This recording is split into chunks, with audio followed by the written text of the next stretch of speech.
සාදරයෙන් පිළිගන්නවා ඔයාලා හැමෝම අලුත් වීඩියෝ එකට. ඉතින් මේ වීඩියෝ එක හරහා අද දවසේදී අපි සාකච්ඡා කරන්න යන්නේ O level exam එකට ලෑස්ති වෙන ඔයාලා විසින් නොකළ යුතු වැරදි පහක් පිළිබඳව. ඉතින් අපි බලමු මොනවාද මේ වැරදි පහ කියලා. පළවෙනි මේක තමයි ඕගොල්ලෝ අනුමාන පස්ස දුවන්න යන්න එපා. ඉතින් ඔයාලා ඉගෙන ගන්න ඉස්කෝලේ ටීචර්ස්ලා, ඒ වගේම තමයි ඔයගොල්ලෝ පන්ති යන ඒ ක්ලාසස් වල සර්ලා, ටීචර්ස්ලා, ඒ වගේම ඔයගොල්ලෝගේ යාළුවෝ ඔයාලට මෙන්න මේ විභාගෙද මෙන්න මේ ප්‍රශ්න අනුමාන විදියට එන්න පුළුවන් කියලා කියනවා. ඉතින් අනුමාන ගැන අපි කතා කරොත් ඒක ඇත්තටම අනුමානයක් විතරයි. ඒක අනිවාර්යෙන් එක්සෑම් එකට එයිද නැද්ද කියන එක අපිට 100% විශ්වාස කරන්න බෑ. ඉතින් කිසිම වෙලාවක මේ නිසා ඔයගොල්ලෝ විභාගෙදී එන ඕනිම ප්‍රශ්නයකට මුහුණ දෙන්න ලෑස්ති වෙලා යන්නේ ඒ අරුණාම අනුමාන පස්සේ දුවන්න යන්න එපා. ඉතින් මේක තමයි ඔයගොල්ලෝ කරන පළවෙනිම වැරද්ද. අනුමාන හොයාගෙන ඒව පාඩම් කරන්න යන එක. O level විතරක් නෙවෙයි ඕනිම එක්සෑම් එකකට ලෑස්ති වෙන ළමෙක් අතෙන් වෙන්න පුළුවන් තවත් ප්‍රධාන වැරැද්දක්, දෙවෙනි වැරැද්ද. ඒ තමයි හැම විෂයකම තියෙන කරුණු ඔයගොල්ලෝ ආපහු මුල ඉඳන් පාඩම් කරන්න පටන් ගන්නවා. ඉතින් අපි හිතමු ඔන්න හෙට එක්සෑම් එක තියෙන්නේ කියලා. එතකොට ඔන්න මේ එක්සෑම් එක හෙට තියෙනකොට ඕගොල්ලෝ අද ඔයාලගේ ටෙක්ස්ට් බුක් එක හරි එහෙම නැත්නම් ඔයාලගේ නෝට් බුක් එක හරි අරගෙන මුල ඉඳන් කරුණක් නැර ඔක්කොම ටික ආයෙ මුල ඉඳන් පාඩම් කරන්න පටන් ගන්න. ඉතින් මේකත් ඔයාලා කරන ලොකු වැරැද්දක්. ඉතින් කවදාවත් විභාගයකට කලින් දවසේ අච්චුපත හරි එහෙම නැත්නම් ඔයාලගේ ඒ නෝට් බුක් එකක් හරි අරගෙන දිගට මේ නෝට් ටික ආයෙ මුල ඉඳන් පාඩම් කරන්න පටන් ගන්න එපා. මේ වෙලාවේදී ඔයගොල්ලන්ට කරන්න පුළුවන් හොඳම දෙයක් තමයි පේපර් එකක් අරගෙන සිලබස් එක මික්ස් කරලා තමයි පේපර් එකක් හදලා තියෙන්නේ. ඒ පේපර් එක ප්‍රැක්ටිස් කරන්න. ඉතින් කිසිම වෙලාවක ආපහු මුල ඉඳන් ඔයගොල්ලෝ නෝට් එකක් පාඩම් කරන්න පටන් ගන්න එපා. මේකත් ඔයාලා කරන ලොකු වැරැද්දක්. ඒ වගේම තමයි ඔයාලා මේ විභාගයකට කලින් කරන තවත් හරිම ලොකු ප්‍රධාන වැරැද්දක් තමයි ඔයාලා මේ අන්තිම දවස් ටිකේ ඔයාලට බැරි පාඩම් අල්ලගෙන ඒ පාඩම් කොහොම හරි පුළුවන් කරගන්න උත්සාහ කරනවා. ඉතින් මං හිතන විදිහට මේකත් ඕගොල්ලෝ නොකළ යුතු ප්‍රධාන වැරැද්දක් වෙනවා.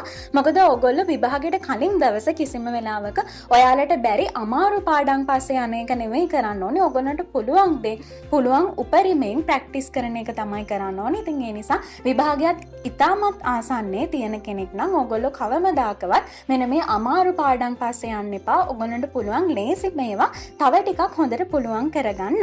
විභාගයකට සූදානම් වෙන ඔයාලා අතින් වෙන්න පුළුවන් තවත් ප්‍රධානම වැරද්දක්. ඉතින් මම හිතන්නේ මේක බහුතරයක් ළමයි කරන ලොකු වැරද්දක්. ඒ තමයි ඔයාලා එක්සෑම් එකට කලින් දවසේ ඒ වගේම තමයි එක්සෑම් එක ලියන්න මොහොතකට කලින් වුණා ඔයාලා ඔයාලගේ යාළුවන්ගෙන් අහනවා හලෝ ඔයා අරක පාඩම් කරාද? මේක විභාගයට එනවා කිව්වා. අන්න ඒ වගේ ඔයගොල්ලෝ යාළුවොත් එක්ක කතාවට ගියාම ඒගොල්ලෝ ඒ වගේ දේවල් කියන්න පුළුවන්. ඉතින් මේ වෙලාවේදී සමහර විට ඕගොල්ලෝ එක්සෑම් එකට හොඳටම ලෑස්තිලා ඉන්න වෙන්න පුළුවන්. හැබැයි අර යාළුවත් එක්ක කතා කරන එක වචනයක් හෝ වචන කිහිපයක් නිසා ඔයාලගේ කොන්ෆිඩන්ස් එක එහෙම් පිටින්ම නැති වෙලා යන්න පුළුවන්. ඉතින් ඒ නිසා කිසිම වෙලාවක විභාගයක් ඉතාමත් ආසන්නයේ තියෙනවා නම් ඒ වෙලාවේදී යාළුවොත් එක්ක කතා කරන්නවත් ඔයා අරක පාඩම් කරාද මේක පාඩම් කරාද මට නම් මේක කරන්න බැරි වුණා. ඒ වගේ යාළුවොත් එක්ක අනවශ්‍ය කතා බහකට ගමන් කරන්නේ නැතුව පුළුවන් තරම් ඔයාලා ඒ මොහොතේදී එක්සෑම් එකේ මානසිකත්වයෙන්ම ඉන්න try කරන්න. ඉතින් මං හිතන විදිහට විභාගයකට ලෑස්ති වෙන ඔයගොල්ලෝ කරන තවත් ප්‍රධානම වැරද්දක් තමයි මේක. යාළුවොත් එක්ක කතා කරන්න ඕනමට වඩා යන එක සහ ඒ වගේම තමයි ඔයා මේ දේවල් පාඩම් කරාද අර කොටස් පාඩම් කරාද කියලා යාළුවොත් එක්ක ප්‍රශ්න කරන්න යන එක. ඉතින් අපේ විභාගයට ලෑස්ති වෙන කාලේදී අපේ ගුරුවරුත් මෙන්න මේ කියන කරුණ අපිට කියලා තියෙනවා. ඉතින් ඒ නිසා මං හිතන විදිහට විභාගයකට ලෑස්ති වෙන ඔයාලා නොකළ යුතුම තවත් ප්‍රධාන දෙයක් තමයි මෙන්න මේ දේ. ඒ තමයි ඔයගොල්ලෝ එක්සෑම් එකට පළවෙනියට මේ යන දවසේදී ඔයාලා ඇඳගෙන යන ඇඳුම. ඉතින් මේක ඉතාම වැදගත්. ඔයාලා ස්කූල් යුනිෆෝම් එකනේ ඇඳගෙන යන්නේ. ඉතින් මං දකිනවා සමහර ළමයි එක්සෑම් එකට යන පළවෙනි දවසේ අලුත් ඇඳුමක් අලුතෙන්ම යුනිෆෝම් එකක් මහලා ඇඳගෙන යනවා. ඊට පස්සේ අලුතෙන් වොච් එකක් පාවිච්චි කරනවා. අලුතෙන් පෙන්සල් මේ හැම දෙයක්ම අලුතෙන්ම අරගෙන යනවා. ඉතින් විභාගයකදී ඔයගොල්ලෝ එයාලගේ මෙන්න මේ මොලයක් එක්ක කරන ගනුදෙනුවක් තමයි තියෙන්නේ. ඉතින් ඒ නිසා මේ උපදේශ විශේෂයෙන් ඔයගොල්ලෝ පිළිපදින්න එක්සෑම් එකකට යන දවසේදී අලුතෙන් දේවල් ගන්න යන්න එපා. ඔයගොල්ලෝ පාවිච්චි කරපු දේවල්ම අරගෙන යන්න. කියන්නේ පැන්සල් මේ දේවල් උනත් ඕගොල්ලන්ට දවස් 2-3ක් හරි පාවිච්චි කරපු පෑනක් පැන්සලක් අරගෙන යන්න. ඒ හැරුණාම අලුතෙන්ම දේවල් අරගෙන යන්න එපා. ඒ වගේම තමයි ඕගොල්ලෝ අඳින යුනිෆෝම් එක උනත් ගොඩාක් පරණ ඒවා අඳින්න කියලා නෙවෙයි මේ කියන්නේ. ඕගොල්ලන්ට ඇඳලා හුරු පුරුදු ඇඳුමක් ඇඳගෙන යන්න. මොකද එහෙම නැති වුණොත් ඔයාලට විභාගෙදි ටිකක් අමාරුයි ඒ අවස්ථාවට මුහුණ දෙන්න. ඉතින් ඒ නිසා ඔයගොල්ලන්ට හුරු පුරුදු ඇඳුම්, හුරු පුරුදු පෑන් පැන්සල් මේ දේවල් පාවිච්චි කරන්න. ඉතින් මේක ඔයගොල්ලන්ට විශේෂයෙන් වැදගත් වෙන ටිප් එකක්. ඉතින් මේකත් මං හිතන විදිහට ඔයාලා විභාගයකට මුහුණ දෙන කෙනෙක් නම් නොකළ යුතු ප්‍රධාන දෙයක් විදිහට මම හිතනවා. ඉතින් එහෙනම් අද මේ වීඩියෝ එක හරහා අපි සාකච්ඡා කළේ විභාගයකට කලින් දවසේ හෝ විභාගයකට මුහුණ දෙන්න ඉන්න කෙනෙක් විදිහට ඔයාලා නොකළ යුතු වැරදි 5ක් පිළිබඳව.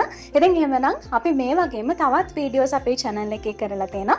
ඔයගොල්ලන්ට පුළුවන් ඒ වීඩියෝස් උත් බලන්න. සහ විශේෂයෙන් ඔයගොල්ලන්ට මුලින්ම මුහුණ දෙන්න තියෙන සබ්ජෙක්ට් එකක් තමයි සිංහල කියලා කියන්නේ. ඉතින් ඒ සබ්ජෙක්ට් එකට කොහොමද ඔයගොල්ලෝ ලෑස්ති වෙන්න ඕනි කියන එක මෙන්න මේ වීඩියෝ එකේ ඔයගොල්ලන්ට කියලා දෙනවා. ඒ වීඩියෝ එකත් ඔයාලට බලන්න පුළුවන්. ඉතින් එහෙනම් අපි නැවතත් මේ වගේම අලුත් වීඩියෝ එකකින් හම්බ වෙමු. හැමෝටම ජයග්‍රාහී අනාගතයක් ප්‍රාර්ථනා කරනවා.